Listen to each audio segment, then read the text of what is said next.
Olá, mais uma vez aqui para dar continuidade ao nosso estudo da legislação e, nesse caso, no estudo da LDB, Lei de Diretrizes e Bases da Educação Nacional. Nós já fizemos 2 blocos anteriores, já vimos várias coisas que a lei já nos ofereceu, né? Já discutimos, já fizemos alguns exercícios e agora nós vamos continuar para ver que outras surpresas... Errei! Vou começar tudo de novo, porque eu errei a passagem. Era aí.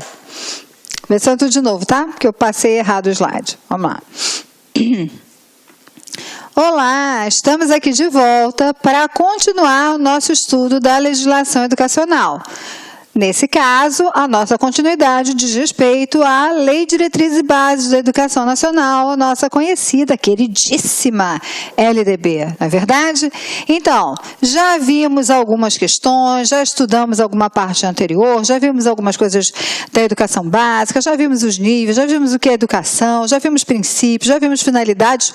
Uau, quanta coisa a gente viu, mas ó, vou dizer para você... Ainda falta coisa para a gente ver, sabia? Pois é, falta. Mas a gente vai começar a corrigir isso exatamente agora. Vamos continuar a estudar, vamos aprender cada vez mais, saber da lei que rege o nosso ofício e, assim, conseguir os melhores resultados nas melhores provas em tudo que a gente faz, ok?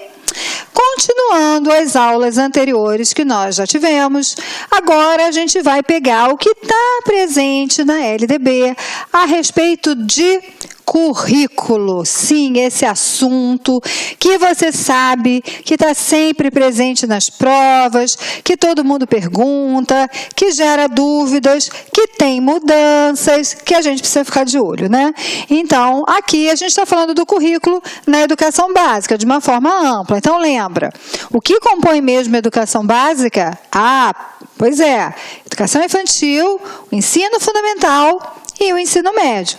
Então, vamos pensar aqui que esta lei vai nos oferecer alguns elementos para a gente poder pensar o currículo dentro destas 3 etapas que compõem a educação básica, ok? Então, vamos lá.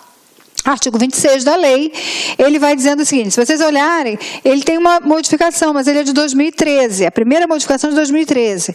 Eu deixei a data aí só para vocês entenderem que a partir da mudança, 2013, o que muda é a obrigatoriedade, muda a questão da educação infantil, então muda também a ideia de currículo. Olha o que ele traz na lei, na letra da lei. Os currículos da educação infantil, do ensino fundamental e do ensino médio, educação básica, né? Tem que falar dos 3. Devem ter base nacional comum, ok? Guarda esse nome, hein? Base nacional comum, a ser complementada em cada sistema de ensino e em cada estabelecimento escolar por uma parte diversificada exigida pelas características regionais e locais da sociedade, da cultura, da economia e dos educandos. Então, olha só. Educação infantil, ensino fundamental e ensino médio. Falou em currículo, pensa. Base nacional comum e parte diversificada.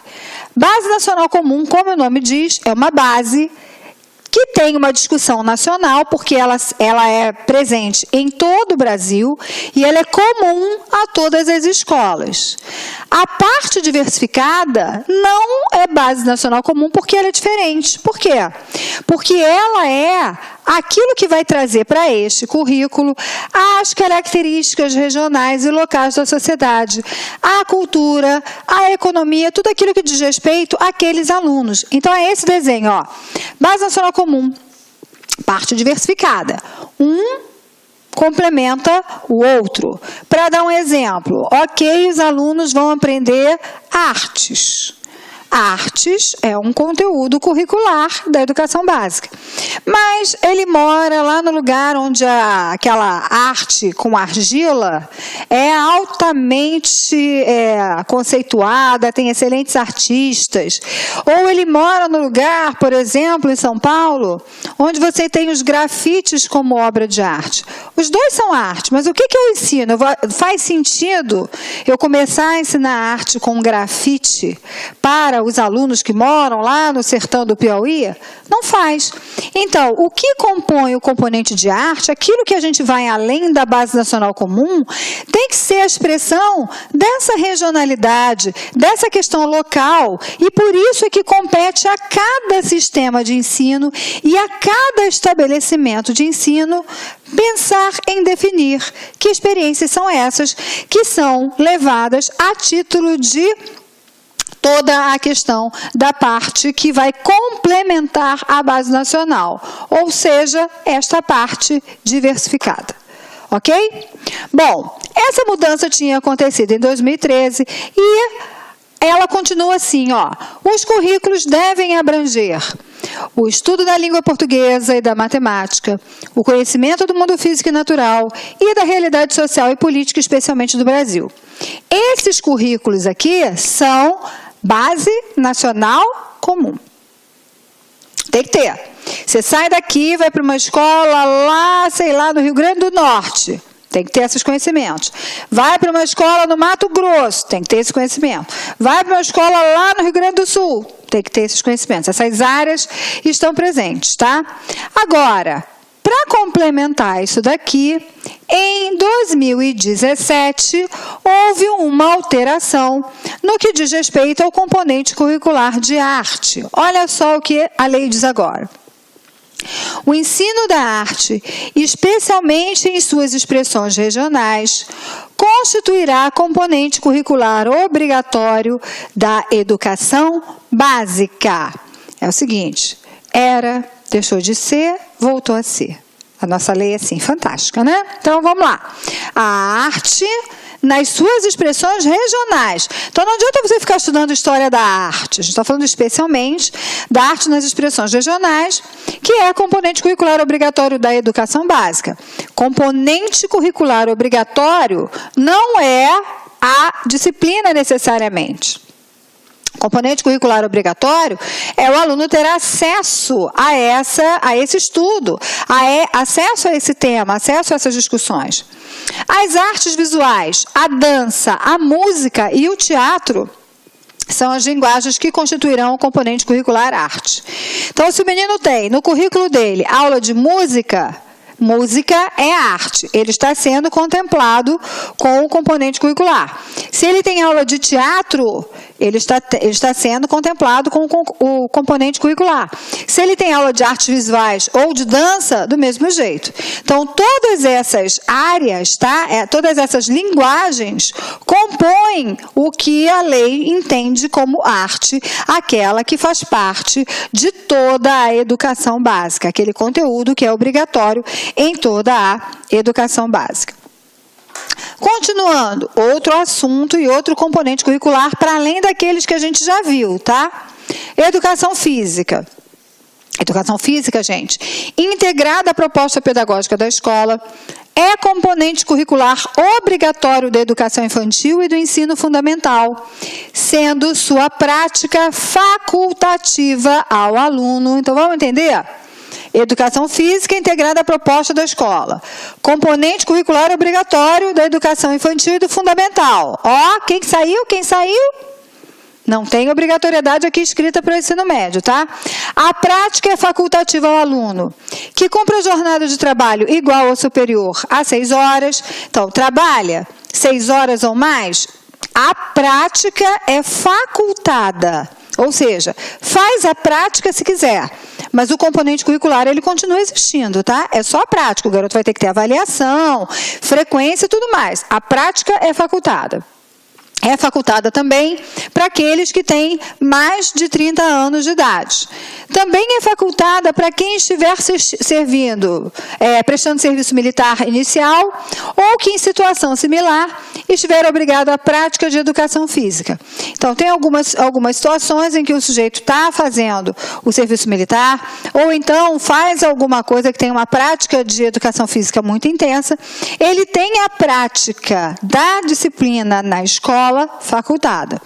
A mesma coisa para quem tem prole. Quem tem prole já tem que correr demais atrás dos filhos, né? Então não precisa fazer a prática da educação física, mas continua com o componente curricular. De novo, repito, a avaliação e outras questões fazem parte. Lembra que tem uma condição que não está colocada aqui, que não é explícita na lei, mas que está amparada por decreto, que é a questão de algumas condições de saúde. Existem alguns indivíduos com algumas condições de saúde que os impedem da prática da educação física. Ok, a prática ela pode ser, então, facultada a esse aluno, mas a disciplina continua existindo, ok? Vamos continuar. Outro assunto, o ensino da história do Brasil.